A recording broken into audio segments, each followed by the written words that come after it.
Is Sky Racket a hit or miss? Let's find out. Sky Racket is a really weird mix between a bullet hell and a brick breaker, where you dodge crazy projectiles, smack balls back to the enemies and fight like banana shaped bosses and so many different bosses. I'm gonna base this game on 4 things: gameplay, graphics and sound, level design and variety, personal enjoyment. So let's find out if this is a hit or miss. Do you honestly think you're fucking funny? First off, the controls. I have to say they were a bit tricky at the start.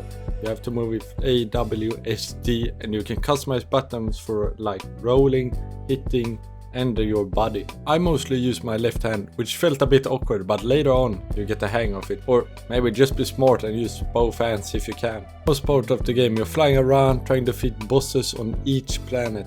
Shoot balls that you need to punch back to defeat the enemies, and sometimes it really gets tough. If you hit a ball enough times, it turns rainbow colored and becomes super powerful. Flying around trying to hit some balls was really fun.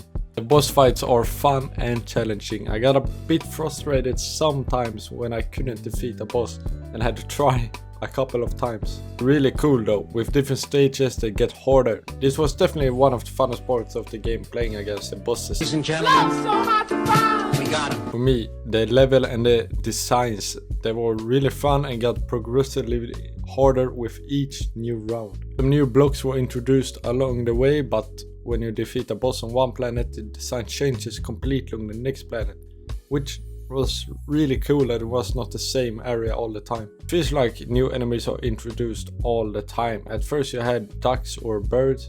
I'm not sure what they were, whether birds or ducks, I don't know. But the game slowly adds new enemy types to make things a lot harder.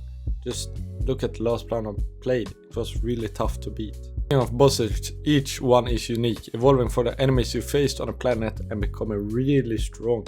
The boss is hard but not impossible, just challenging enough that you might die a few times, but you don't want to give up. The only downside I felt was the progression. I didn't really feel like I was moving forward, just defeating bosses. I know you can get to a new planet after beating one, but sometimes I felt stuck when playing this game. What's up, fuckers? The graphics take you way back with an old school style, like something you played on a small Switch back in the day. The bosses look really cool. I liked how small things like bananas evolve into bosses. I'm a big fan of how they designed the bosses in this game.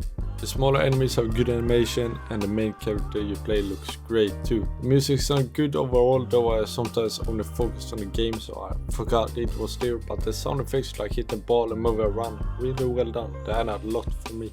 Overall, this design gives me a nostalgic feel for games made a long time ago, which gives it a special charm.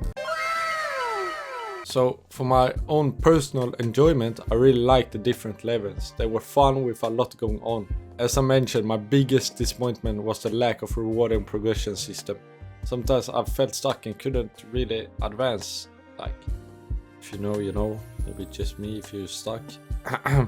After playing for over an hour, defeating 3 bosses and freeing 3 planets, I still had fun.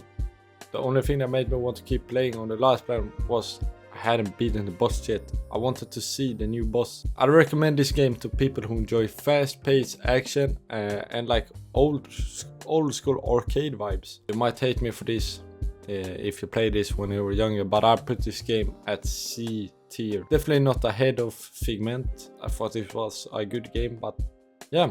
Thanks for watching. I will see you soon. Bye bye.